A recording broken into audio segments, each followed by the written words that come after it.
I think we'll get going now. Okay. Welcome to everyone for joining us. I know people are shifting between program events, so we'll have folks popping in. It's been a really full day. I was just sharing with Dr. Clarke. It started with the Three Little Pigs and a full-on puppet performance for our smaller, younger demographic. Welcome to Reverend Dr. Kenneth Clarke, Sr. We are privileged and honored to have you join us this evening, sir. Dr. Clarke is currently director of the Tompkins County Office of Human Rights in Ithaca, New York. His background, his expertise is in the areas of diversity, inclusion, equity, and social justice, as well as advocacy and human rights. One would say that you are out in the community doing it now and connecting and building those bridges and alliances. 16 years as director of Cornell's United Religious Work at Cornell University, up until your retirement in 2017. You're a public speaker, a longtime educator. You are parent to 2 adult kids, and you got 1 grand on your belt. You're also an ordained minister. You are here to share with us your extraordinary background as a Kingian scholar. Thank you so much for being with us. Well, thank you. Thank you so much for the invitation. And it's good to see all of you this evening for a conversation about Dr. King and Malcolm X, to talk about how they each sought to shift the struggle of the Black freedom movement of the 1960s to expand it from a focus on civil rights to one of human rights. And so I will, without further ado, begin this conversation. Martin Luther King Jr. and Malcolm X are often thought of as polar opposites. Dr. King is perceived as the dreamer whose dream is rooted in the American dream, the apostle of nonviolence, the integrationist. Malcolm is noted for highlighting the American nightmare of racism, perceived as an advocate of violence by some, and a separatist. Let me say parenthetically that almost invariably, it seems, when African descended people talk about self-defense against racist violence initiated by white people, as Malcolm did, they are labeled as advocating violence. But they did not initiate the violence. The late James Cone, the father of contemporary Black theology, in his book, Malcolm and Martin in America, A Dream or a Nightmare, wrote that because their names arouse passionate acceptance or rejection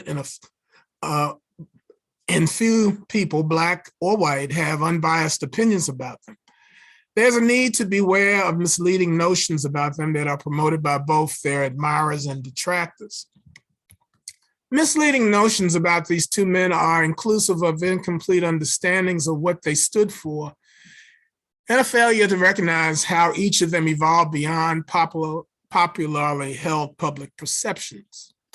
Cone, the late African-American journalist Louis Lomax, who knew King and Malcolm, Kenneth L. Smith, who taught King at Crozet Theological Seminary in the 1950s, and this speaker at Colgate-Rochester Divinity School in the 1980s, are among a broad group of scholars, writers, and activists who recognize that in the latter periods of their lives, Martin and Malcolm were embracing a transformational, radical approach to social change that transcended their earlier positions. They were moving toward each other, Cone wrote, embracing aspects of each other's viewpoints without denying the validity of their own central claims. One such area was the way Martin in the last 3 years of his life and Malcolm in the last 11 months of his life, often referred to as the later King or the later Malcolm periods by scholars, writers, and activists, sought to expand the focus of the Black freedom struggle in the United States from civil rights to human rights, calling America, as King did, to be true to what is said on paper. Paper being the Constitution and the Declaration of Independence, and provide and protect rights not guaranteed in the Constitution, but highlighted or implied by the Universal Declaration of Human Rights of the United Nations. What are civil and human rights? The U.S. Department of Health and Human Services defines civil rights as the basic legal rights a person must have in order to be a citizen. These are rights protected by the Constitution and federal laws enacted by Congress, such as the 1964 Civil Rights Act, the 1965 Voting Rights Act, and the 1990 Americans with Disabilities Act. The United Nations defines human rights as those which every human being should enjoy regardless of race, sex, nationality, language, religion, or any other status. Sometimes human rights are also referred to as God-given rights, a term used by Malcolm and Martin.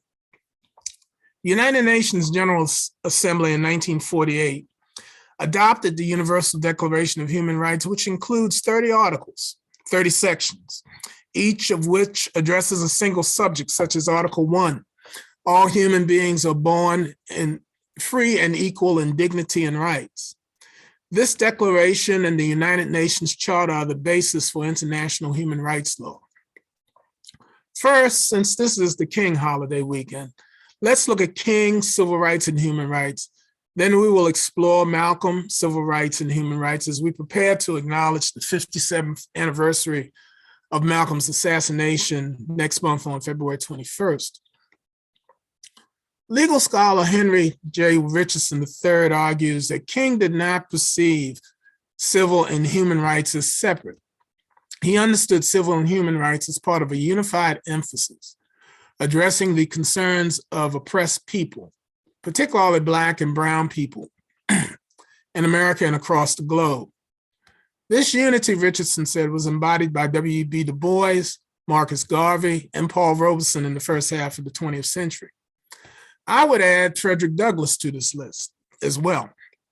In his excellent biography of Douglass, David Blight highlights Douglass's belief that the protection of the rights of ex-slaves after the Civil War and the creation of a new order in the South could only happen by active enforcement by the federal government.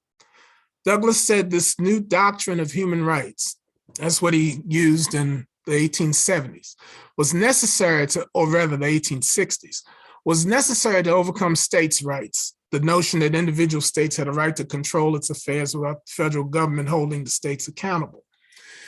Two other influences on King's human rights trajectory were the global anti-colonial movement of the 20th century in general, and Mahatma Gandhi, the great Indian nonviolent liberation leader of the 1930s and 40s in particular.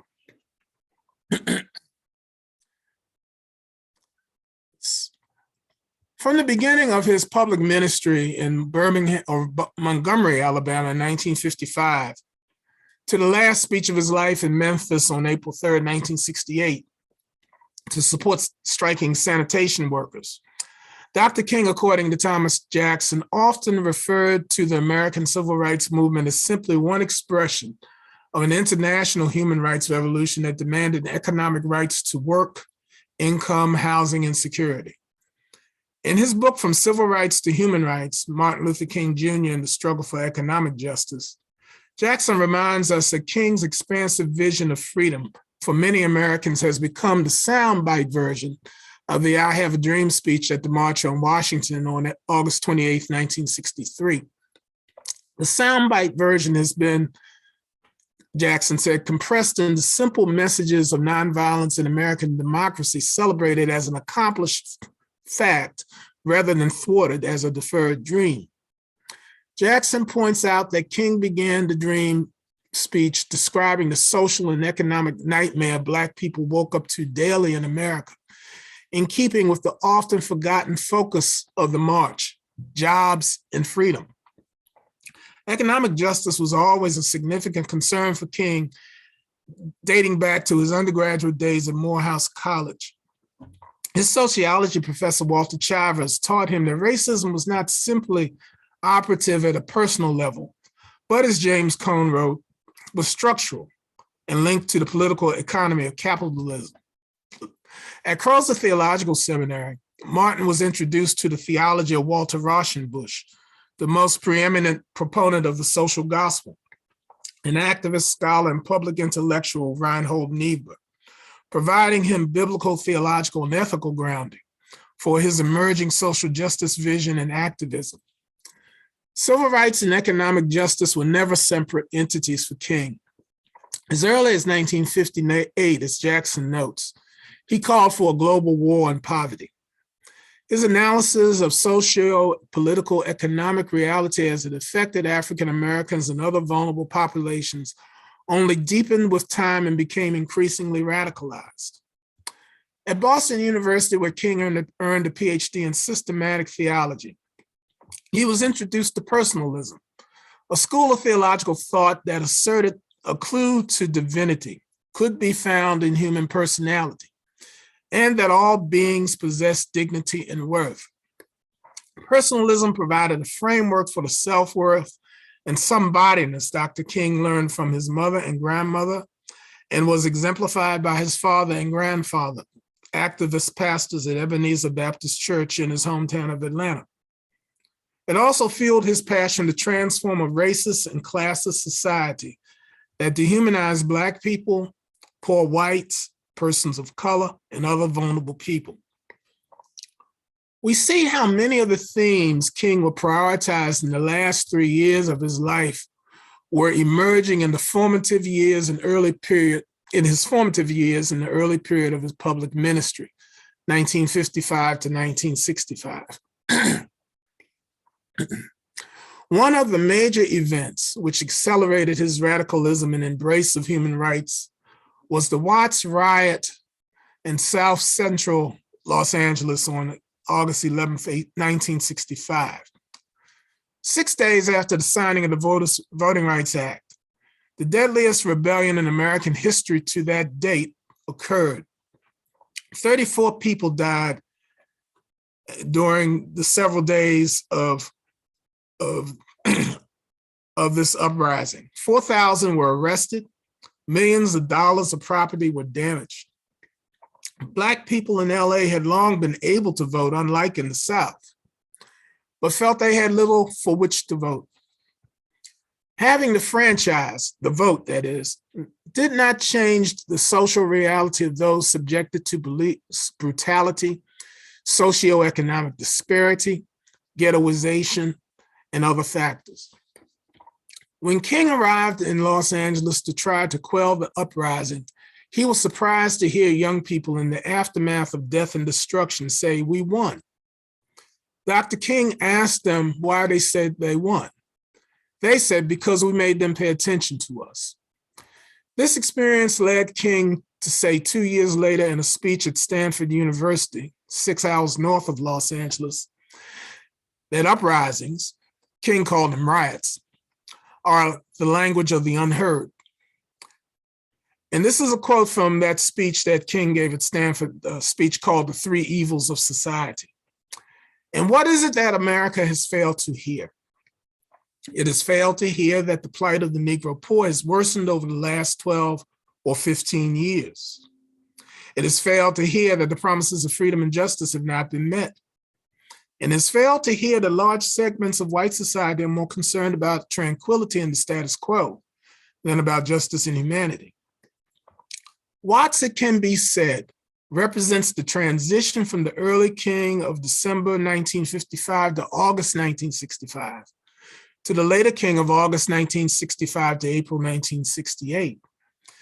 The difficulty Martin confronted in Watts led him to confide to his friend Bayard Rustin, an unsung hero of the Black struggle and the logistical genius of the 1963 March on Washington. He said to Rustin, "You know, Bayard, I worked to get these people the right to eat hamburgers. And now I've got to do something to help them get the money to buy them."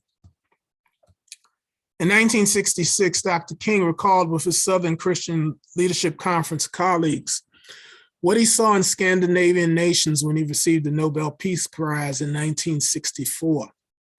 They don't have any poverty, no unemployment rather, nobody needing health services. They don't have any slums because Scandinavia has grappled with the problem for a more equitable distribution of wealth. His Scandinavian visit and his recently failed campaign for economic justice in Chicago led him to reject a major principle of reform liberalism, according to Kenneth Smith, that capitalism, tempered by a little government regulation, offered the best hope for justice for all persons. The next year, in his book, Where Do We Go From Here, Chaos or Community, Martin discussed the cost of eliminating poverty through investment and job creation. Jobs are harder and costlier to create than voting rolls, he wrote.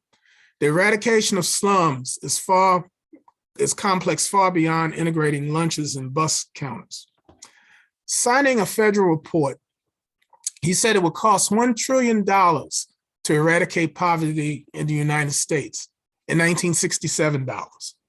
Compare this to the reality of 2022. Jeff Bezos, who owns Amazon, Whole Foods, and the Washington Post, is on his way to becoming the world's first trillionaire within the next 4 years. King proposed this expense could be financed due to the growth of the gross national product. Failure to make this sacrificial investment, he said, would lead to further deterioration of urban centers, increased racial tensions, and rebellions. We have seen King's prophecy come true. In an unpublished speech to his SCLC staff, King lays out a human rights agenda.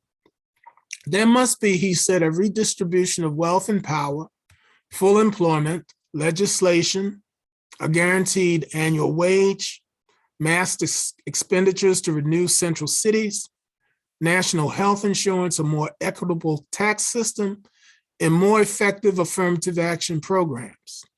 To achieve these lofty goals, the nation needed to undergo, as he said in his most famous anti-war speech at Riverside Church in New York City, exactly a year before his assassination, a revolution of values. Martin King wrote in Where Do We Go From Here that the Black freedom movement up to 1965 could appeal to the Constitution for most of its demands for change, which in many cases were legally supported through the federal courts. In 1967, however, the demand to fulfill the transformative agenda King envisioned ventured into a realm, he said, where the Constitution is not clear. The voice of the Constitution is not clear. We have left the realm of constitutional rights and we are entering the realm of human rights. There was no constitutional affirmation of the right to adequate housing or the right to an adequate income. And yet, he wrote, in a nation which has a gross national product of $750 billion a year, it is morally right to insist that every person have a decent house, an adequate education, and enough money to provide basic necessities for one's family. Dr. King began calling the 1960s Black freedom struggle the human rights movement. We find this language in an essay published after his death called A Testament of Hope. In Testament, he connects the human rights struggle's increase to nonviolent militancy and confidence in a multicultural united front. This combination was central to King's organizing of the original Poor People's Campaign in 1968. He called for the maturation of nonviolence into mass civil disobedience. The plan was to creatively channel the rage in urban communities symbolized in the long, hot summers of rebellions and uprisings in the mid to late 1960s. The tactics of massive sit-ins blocking major streets and bridges in Washington, D.C. amidst rush hour traffic were designed to upset daily routines of government and elicit federal action. Dr. King's assassination on April 4th, 1968, the very month poor people from across the nation would converge on the nation's capital at his beckon, stalled the campaign, which began on Mother's Day. While daily protests occurred at federal agencies over the following 6 weeks, amidst rain, mud, and heat, Martin's goal of mass civil disobedience was not fulfilled. King's emphasis on poverty was directly related to his decision to speak out publicly against the Vietnam War. He gave his most famous anti-war speech called either A Time to Break Silence or Beyond Vietnam, as mentioned earlier at Riverside Church on April 4th, 1967. King spoke of the linkage between the escalation of U.S. military involvement in the war and federal backpedaling on President Lyndon Johnson's War on Poverty program. He said the war was an enemy of the poor, who were dying in disproportionate numbers, to guarantee liberties in Southeast Asia they had not found in Southwest Georgia or East Harlem. Dr. King struck both human rights and internationalist chords when he challenged critics who castigated him for his anti-war activism. America's soul could not be saved as long as it destroyed the deepest hopes of men, and I add women, the world over. The Nobel Prize he was awarded in 1964 compelled him, he said, to work harder than ever for brotherhood and sisterhood, a calling that takes me beyond national allegiances. Martin's internationalism of the Black struggle, his 5-point programmatic call to end the war, his sharp criticism of U.S. racism, materialism, and militarism, and his call for a revolution of values makes the Riverside speech superior to the eloquent but oversaturated I Have a Dream speech. It reflects what Kenneth Smith called Martin's mature dream, his elevation of civil rights to a human rights struggle. Now we come to Martin's civil rights and human rights. The seeds for Malcolm's journey to human rights activism were sown in his formative years by his parents. His father, Earl Little, was a Baptist minister who was the president of the Oklahoma-Nebraska branch of the Universal Negro Improvement Association. Which was founded by Marcus Garvey. Garvey built the most significant mass movement of African Americans in the 20th century. Malcolm's memory of his father crusading and militant campaign with the words of Garvey made him most proud of him. His father's influence, according to Lewis Lomax in his book on Malcolm and Dr. King, led Malcolm to identify with the Black masses dependent on the Works Progress Administration, WPA, a Depression-era relief program in Lansing, Michigan. Lansing was where Malcolm and his family lived in the early 1930s. Lomax wrote, "It is impossible to read Malcolm without thinking that there was beginning in him a class consciousness that was to deeply shape his thinking and circumscribe his death." His mother, Louise Little, was the secretary for the Omaha branch. Earl and Louise were deeply committed to the Black struggle for justice and instilled a strong sense of Blackness in Malcolm and his siblings. James Turner, one of the founders of Africana Studies and professor emeritus at Cornell University, and also one who knew Malcolm personally, tells us that Louise regularly instructed Malcolm and his siblings to read the international sections of newspapers aloud. He made them look up incorrectly pronounced words in the dictionary. She did, I should say. This exposure to a world beyond the United States and emphasis on literacy informed Malcolm's future internationalism, particularly the way in which he understood the Black American freedom struggle as part of a global struggle for human rights. His mother's insistence on literacy and language helped shape his powerful intellect and monumental oratory skills, which he employed in making the case for the human rights of Blacks and other oppressed populations at home and abroad. The influence of Malcolm's parents was disrupted by the death of Earl Little at the hands of racist vigilantes who opposed his bold Black nationalism in 1931, when Malcolm was 6 years old. Subsequently, his family was dismantled by welfare authorities, which contributed to the collapse of his mother's mental health and eventual institutionalization. These tragedies and continuing racist encounters with white people in foster homes and in schools sharpened the race and class consciousness that would inform Malcolm's ultimate embrace of human rights. They also conditioned his gravitation to crime as a teenager and young adult and eventual incarceration. Yet, as a product of the Black masses, who in many cases had lost hope in America and its claims of equality, Malcolm was ripe for the doctrine of the Nation of Islam, which I'll refer to as the nation from this point. In 1948, Malcolm became a Muslim in prison. The nation's blending of Black nationalism interpretation of Islam under Elijah Muhammad's leadership provided Malcolm cultural and religious support against racism. Informed by the harsh experience of northern urban racism in Lansing, Harlem, and Boston, and harboring no illusions about the willingness of white society at large to integrate Black people into American society, Malcolm was conditioned to be at odds with civil rights and its goal of integration. Malcolm's withering criticism of integration was a prominent feature of his oratory during his 12 years in the Nation of Islam, 1952 to 1964. It is not integration that Negroes in America want. It is human dignity, he said in a debate with the Congress on Racial Equality's James Farmer at Cornell Law School in 1962.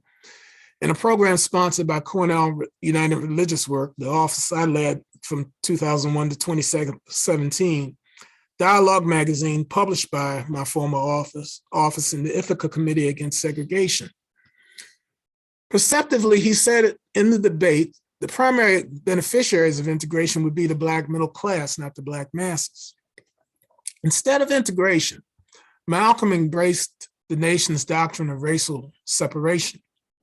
The doctrine included the nation's demand for US government-sponsored repatriation of African Americans to Africa, an echo of Garvey's desire to create a great nation in Africa comprised of African-descended people, or a separate territory set aside by the American government in the US.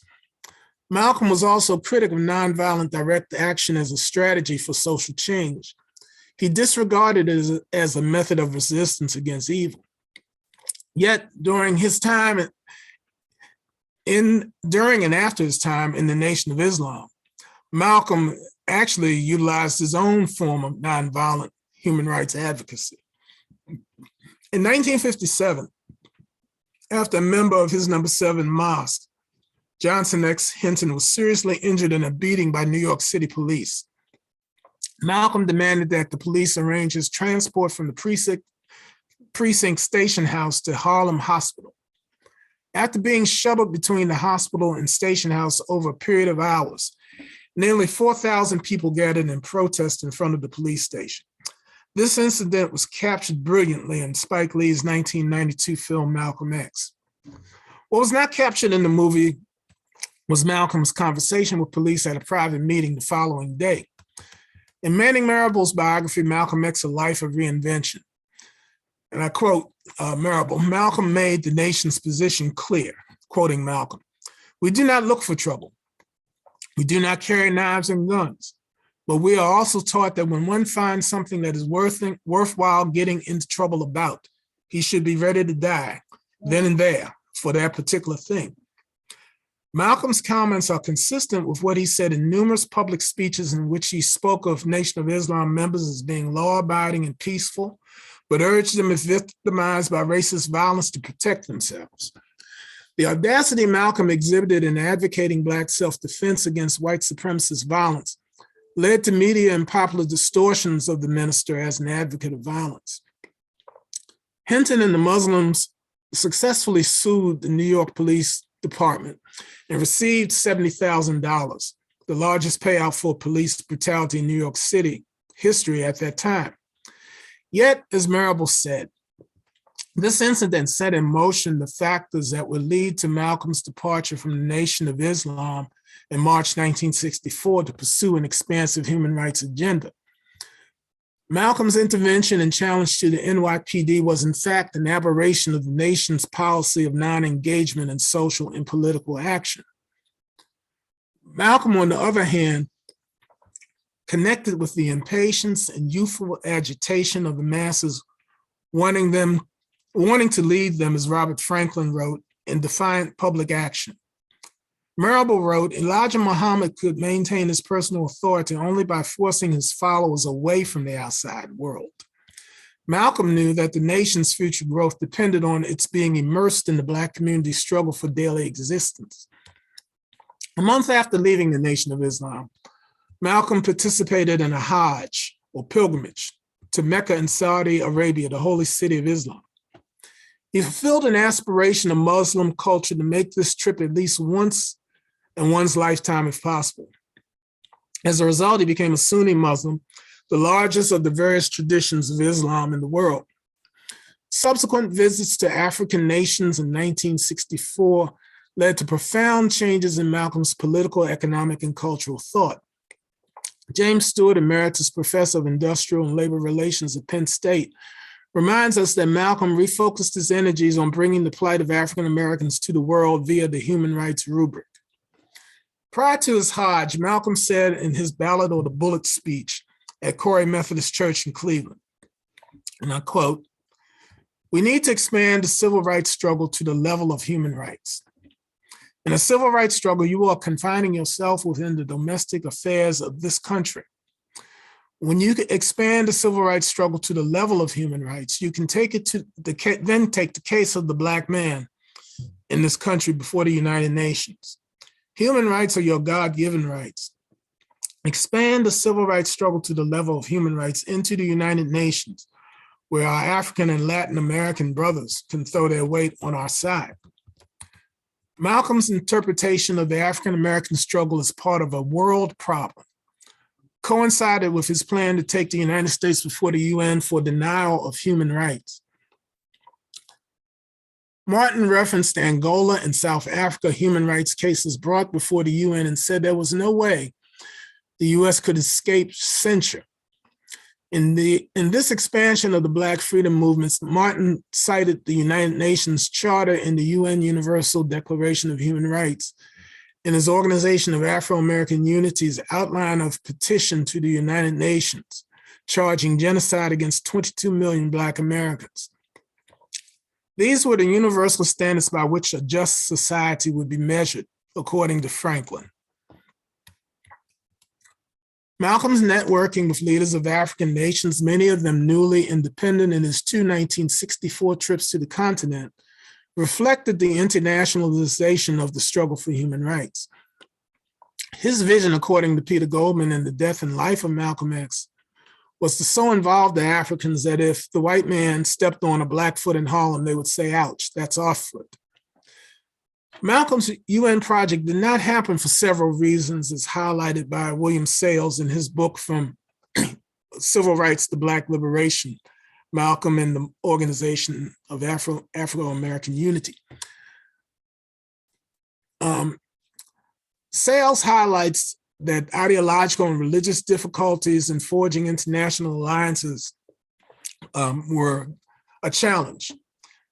Further, he talks about the capacity of the United States as the major funder of the United Nations was in a position to block actions against it for violations of international law, and internal issues in Malcolm's new Organization of Afro-American Unity. Additionally, the impact of the campaign of disruption and discredit waged by the security apparatus of the American state led by J. Edgar Hoover of the FBI also proved to be an issue. And tragically, his assassination on February 21st, 1965.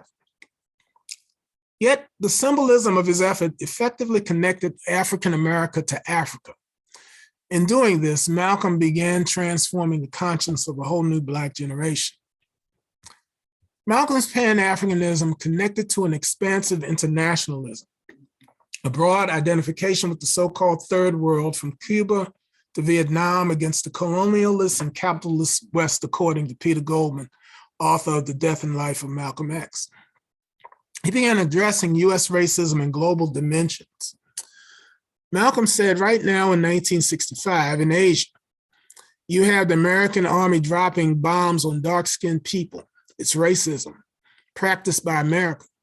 Racism involving a war against dark-skinned people in the Congo, as it involves a war against the dark-skinned people in Mississippi, Alabama, Georgia, and Rochester, New York. Malcolm was an early critic of the Vietnam War, at least 2 years before it became one of the most dominant divisive issues in US society. Increasingly, Malcolm understood capitalism as central to racism, militarism, and imperialism. He abandoned African repatriation back to Africa and expatriation within the US, that is a Black nation within a nation, as part of an economic program. James Stewart wrote, these approaches would lead to neo-colonialism, simply using new forms of social, political, economic, and other pressures to control and influence nations, including formerly colonized ones. An economic networking instead of political sovereignty over a Black nation within a nation. Malcolm's Pan-African perspective was influenced by the systems in formerly colonized African nations, particularly in Ghana, led by Kwame Nkrumah. Malcolm and Nkrumah were critical of U.S. Western neo-colonialist influence in African nations. James Stewart wrote that Malcolm X, with great skill, introduced an integrated community, national, and international political economic analysis into an accessible public discourse. This type of sophisticated analysis, Stewart wrote, was no longer the sole property of specialists, political scientists, economists, historians, sociologists, etc. He democratized public discussion in advancing the African-American struggle under a human rights strategy. We see some echoes of Malcolm and to some extent Martin's internationalization of the struggle through the international protests to denounce racism and police brutality that occurred after the death of George Floyd on May 25th, 2020. Journalist Stephanie Fillion called this the unfinished work of Malcolm X. I would also add it was Dr. King's unfinished work as well. What has ensued since then is that in June of 21, a week following the sentencing of Derek Chauvin for the murder of George Floyd, the UN High Commissioner for Human Rights, Michelle Bachelet, issued a report calling for the UN member states to adopt a transformative agenda to dismantle systemic racism. So we see how that's one way in which the legacy of King and Malcolm X continues to reverberate globally. I think I'll stop right at this point and just open up the floor for questions, comments, and concerns. Thank you, Dr. Clarke. That was a lot of landscape, a lot of weaving together that you've just covered. Would love to open the floor. I'm going to shift mine. Josie, would you jump in as I shift over to gallery so I can see people's faces, and electronic hands work too. Josie. Yes, I wanted to ask from the, when Martin, Dr. King said, because we, after the riots, and he was talking to them and they said, because we made them pay attention to us after the riots. Do you see a parallel now happening with the Black Lives Matter movement? With them now, they're beginning to pay attention to us again. So yes, please. Oh, definitely, I do see a parallel there in terms of what is happening now. I mean, in which, the Black Lives Matter movement, which has now been in force nearly 10 years since the acquittal of George Zimmerman for the death of Trayvon Martin. So it is proven, it has answered the question that a number of people had at its inception, whether this would be a movement or a moment. It's turned out to be a movement and a global one. What is different from, say, the time in which Malcolm and Martin were alive is the fact, one of the lessons that the three founders of Black Lives Matter learned from the civil rights movement, but was in the 21st century to make this movement a decentralized movement that is not built around the charisma of brilliant and powerful leaders such as King and Malcolm. Because, in fact, when you look at it critically, what you see is that, after their deaths, their organizations were never the same. Because, and Max Weber talks about this in terms of how charismatic organizations are built around the charism of the leader. And that, as opposed to, say, bureaucratic organizations, which have different sorts of things in place to ensure continuity of the organization. But Black Lives Matter followed the example of Ella Baker, who was a marvelous strategist and activist, and who was the person who was really the spiritual guide, so to speak, for the SNCC, the Student Nonviolent Coordinating Committee, founded in 1960, in which she urged the young activists from the colleges and universities to have a decentralized organization. And so I think that's one of the things that has been integral to the continuity of Black Lives Matter. And that was, to me, was a brilliant strategic move. Thank you. Mm-hmm.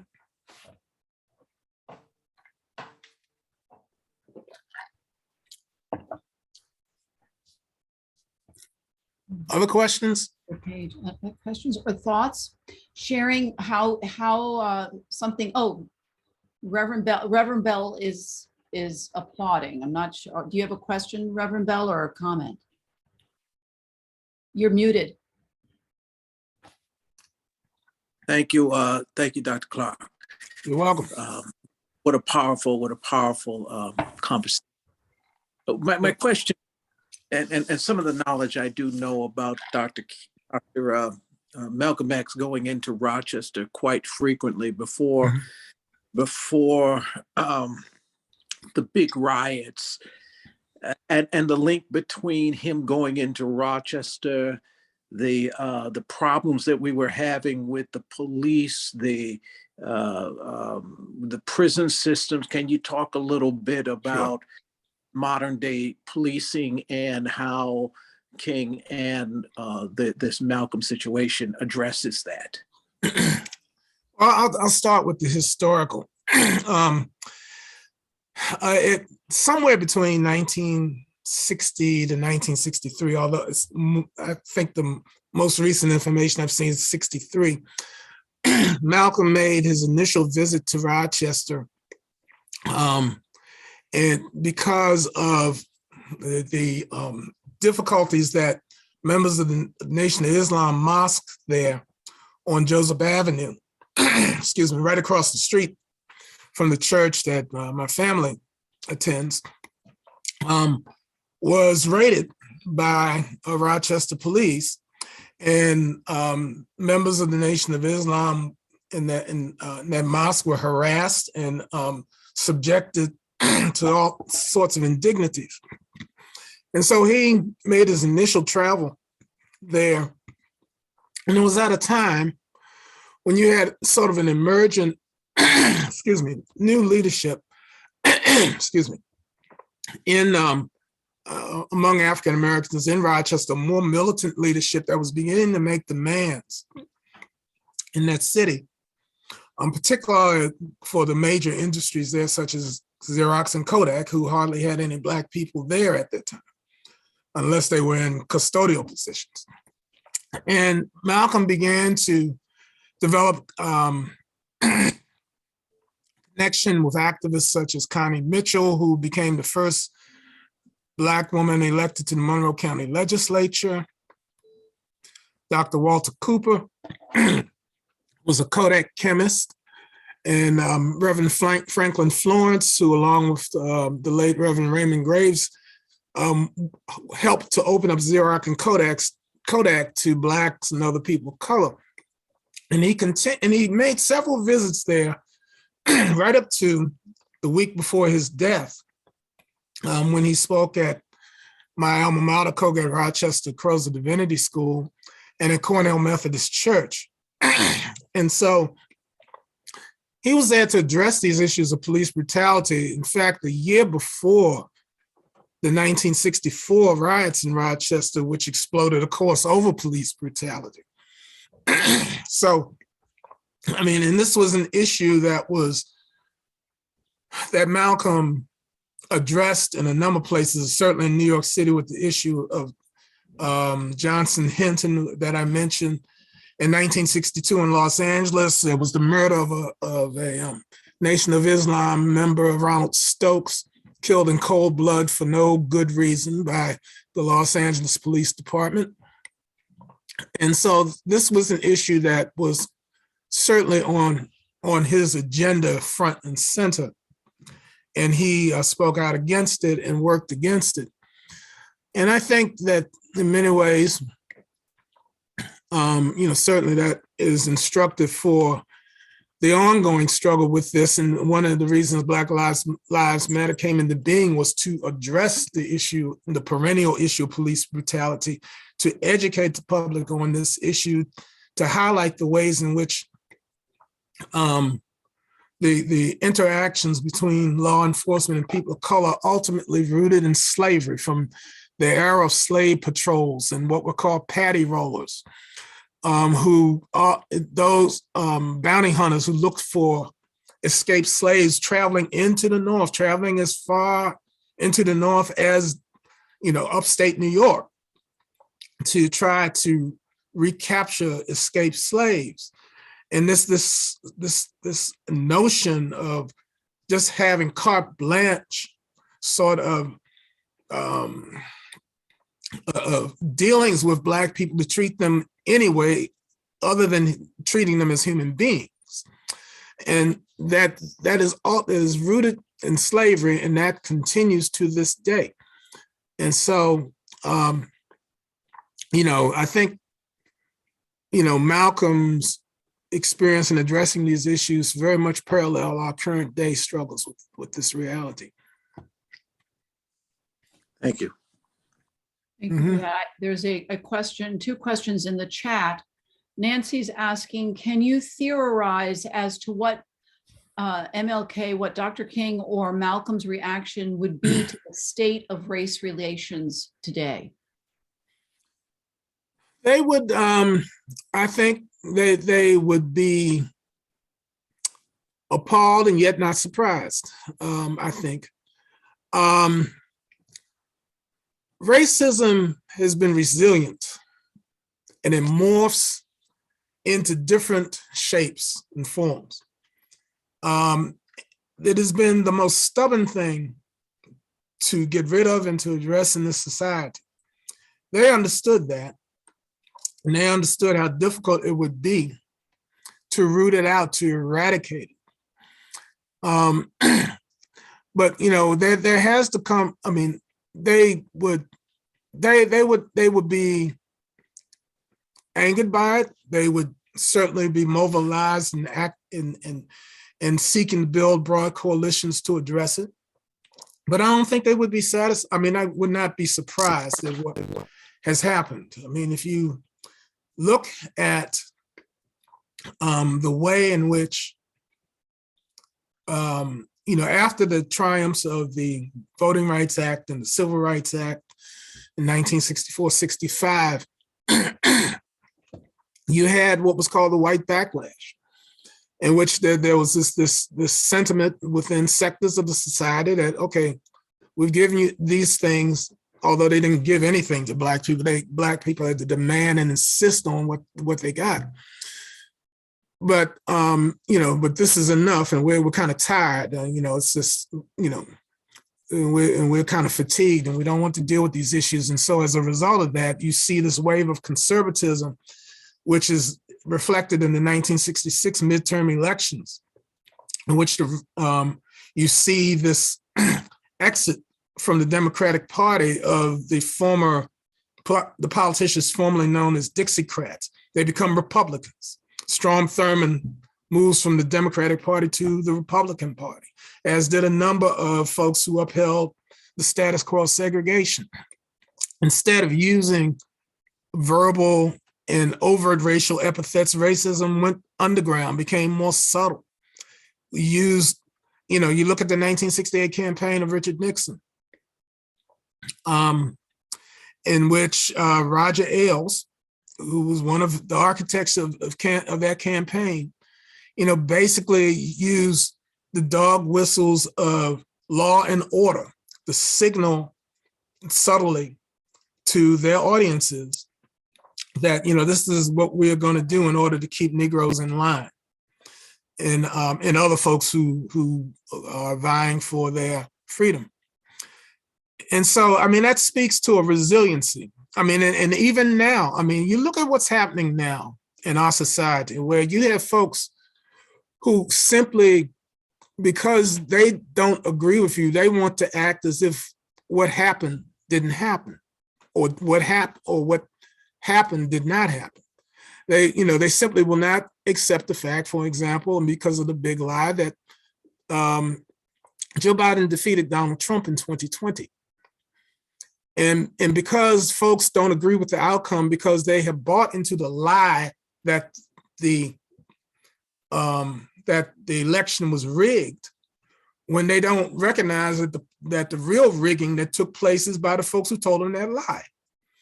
And so as a result of that, and because of a number of things, which include the demographic changes in this society, as America becomes browner, and this is one of the reasons why you've seen voting rights, the key provisions of the 1965 Voting Rights Act were removed by the US Supreme Court in 2011. And that has been the 40-year project of the Chief Justice of that Supreme Court, who cut his teeth as a young lawyer in the 1980s, working with conservatives to undermine voting rights as far back as 1980. And you see now what is happening in state governments that are changing voting rights laws, and even setting up potentially the prospect of trying to undermine dual free and fair elections. This is all driven, racism drives a whole lot of this. And it speaks to the resiliency of America's original sin. And as I don't use that metaphorically, I'm a theologian, I'm a minister. Racism is a sin. And in my tradition, and I'm not here to proselytize anyone, I'm just speaking what is true for me. But in my tradition, sin means separation. Separation from the divine and separation from each other as human beings. And that is what plagues this country. And that is, and if this country does not get this right, we will continue to struggle and to undermine democracy.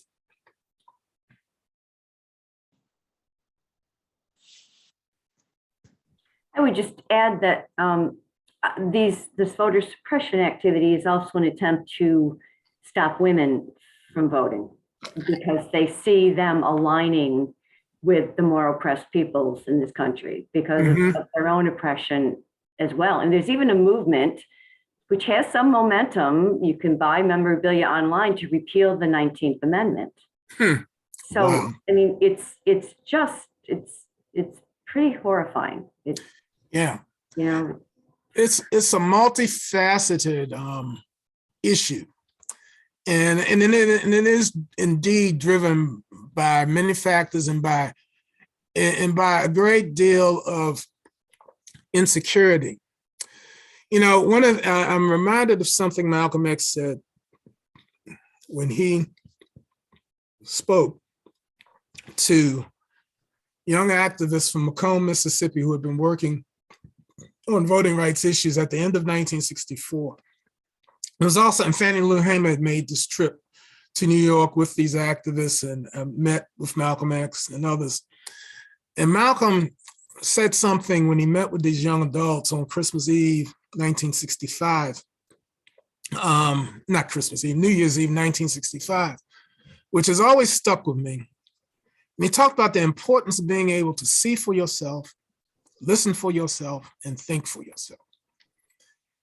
He said that if you did not, or if you permitted other people to see, listen, and think for you, they will have you thinking that you are walking east when you're actually walking west. Tragically, I see that happening in 2020 in our culture. And the need to really be able to think see, listen, and think for ourselves, and really inspect and examine what we're being told. That needs to happen. A lot of folks have been sold a bill of goods, which is really sort of an oxymoron, isn't it? And they're not really goods. But they have been, as Malcolm would often say, they have been tricked, they have been bamboozled. Bamboozled.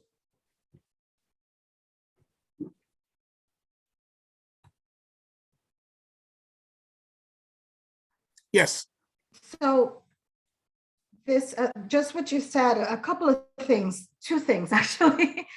You just mentioned, see, listen, and talk for yourself. No, think. I'm sorry? Think. See, listen, and think. See, listen, and think, sorry. Mhm. And I feel that I've seen how even showing proof, people are videotaping things, even showing a tape to someone, a video that someone said something or did something, and they still say, no, that can't be. Mhm. How can we teach people or convince? I mean, sometimes I feel like you can't convince people. How can you, try to talk to someone that sees it right there and denies it? And then, so my second thing is, you could answer them together. You said the word exhaustion of people, and I hear that so much. I hear people saying to me, they say, I'm exhausted, but I'm tired. How can we continue to try? And I said, but, for me, I have to live in this body, in this skin every day. I can't get exhausted. Mhm. I can't. I have to keep fighting. So Right. how do I tell my sisters and brothers of other nationalities, of other colors, that I don't have the option of being exhausted? I have to continue. Well, I think you said exactly as you said. I mean, that, there is no ceasefire for vulnerable populations in this society. And that, we don't have that luxury. We can sometimes, for a moment, pull back. I mean, we can do little things. I tend not to watch news after 8 o'clock. I have to do that sometimes just for my own peace of mind. I mean, I work in a job in which I need to pay attention to the news, but I choose when I enter on that. You do that, but you realize, the struggle continues. There used to be a saying when I was in college in the 1970s at Morgan State University in Baltimore, historically black college. This Latin phrase, "luta continua," the struggle continues, and it can, sometimes we have to refresh ourselves in order to go back into it, but there's no ultimate break from it. Going back, if you could just recall the first question you asked me. Yes, about see, listen, and think for yourself. And I was saying how people, even if you show them proof of what it really is, they're still denying it. That's a hard nut to crack. I mean, you can't make people think or to accept the truth that they just simply will not believe.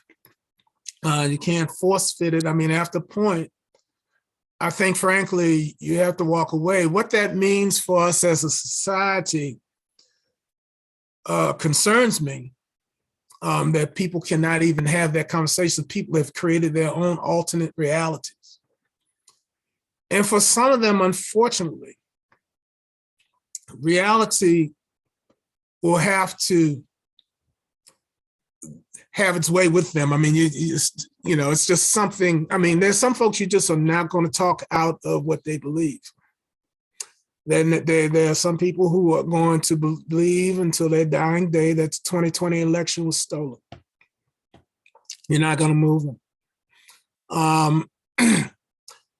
And I think, you simply hold to the truth for yourself as an individual, what you understand to be true, and always work toward being open to the possibility that there's something that could really kind of explode what I believe.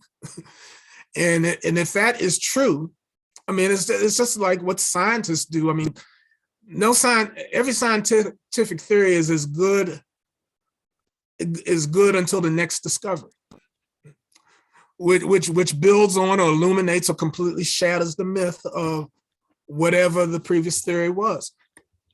And so I think, in that case, I'm not absolutely sure what to do with folks like, I mean, I think all one can do is simply state one's truth, believe one's truth, live within that truth, seek the truth, discern lies, and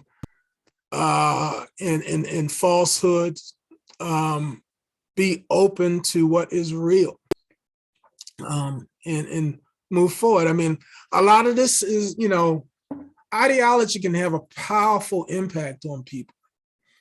I mean, I go back 30 years ago to the trial of the LAPD officers who beat Rodney King in 1991. And I thought naively at that time, here you've got something on videotape that was never recorded in this way and never went viral like this before. And certainly they will convict these folks. But when you hold the trial in a bedroom community for law enforcement, you get the verdict you got in that case, which led to an explosion that exceeded in the same part of South Central Los Angeles that the 1965 uprising took place, and which was far worse. And so when folks are tied to a certain ideology, that ideology takes hold of them, and that's more important than anything. It can even supersede one's religious beliefs. And so it is unfortunately the reality of what we're dealing with in 21st century America. And I see some in the chat says some even deny the Holocaust, Sandy Hook schools. It's like how Trump hung up on the NPR interviewer when he could no longer put up with the evidence. Yes, he hung up on Steve Inskeep on Morning Edition last week, which again, not surprising.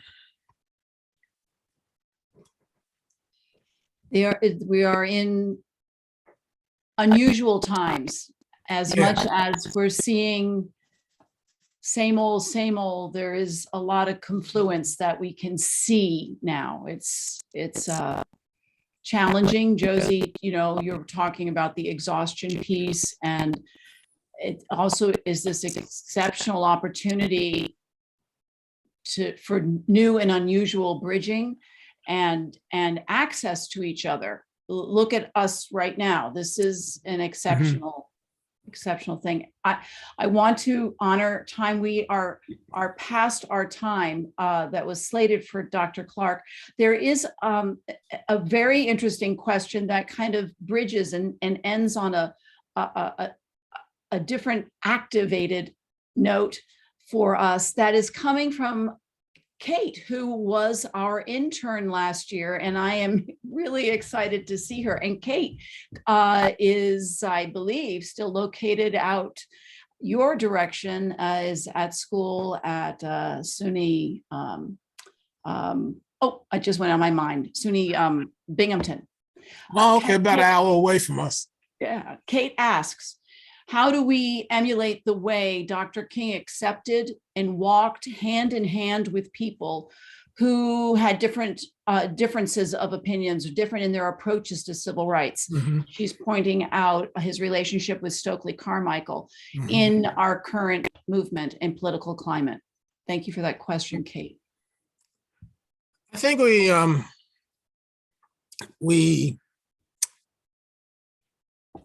simply, to the extent possible, and I know that, I don't always do this myself, and I have to challenge myself to do this, is to engage with reasonable people. I mean, relatively, reasonable people who believe and think differently than we do, and to, engage them in interactions to the extent we can. I mean, if it's just simply that you run into a brick wall, you're not going to penetrate it, and you shouldn't hurt yourself trying to bore a hole in that wall.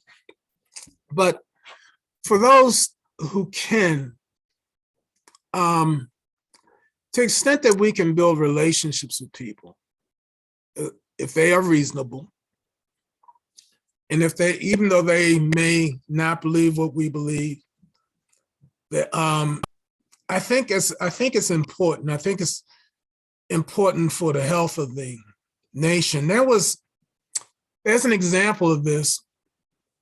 Some years ago, I heard an NPR story about a group of women in Boston who were on opposite sides of the right to life pro-choice debate, and who worked through their differences to kind of forge this connection. I can't remember what it was called, but it was in Boston, I'm pretty sure. And they served as a model for that.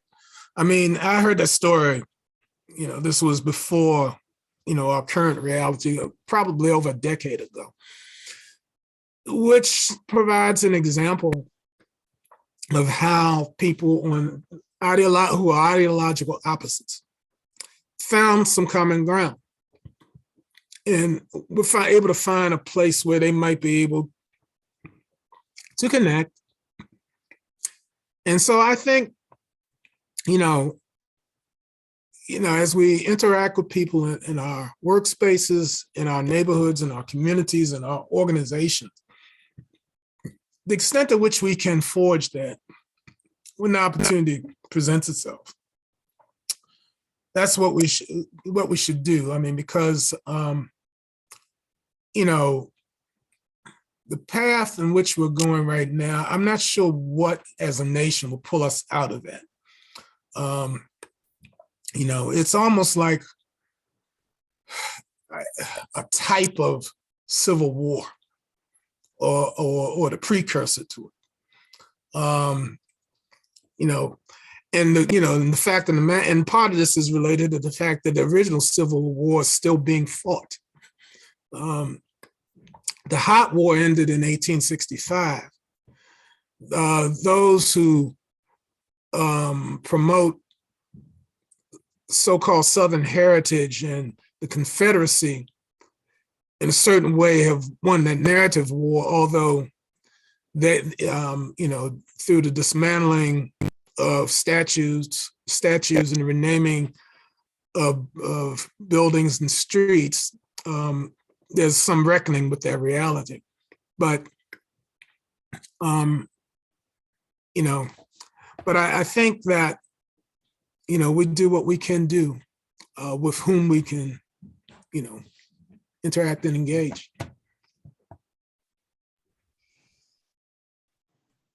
Any last moments of have to say it, have to ask it? I know that we are going to really relish when we have an opportunity to hear from you again, Dr. Clarke. I'm trying to check all the yes. Well, I can come back.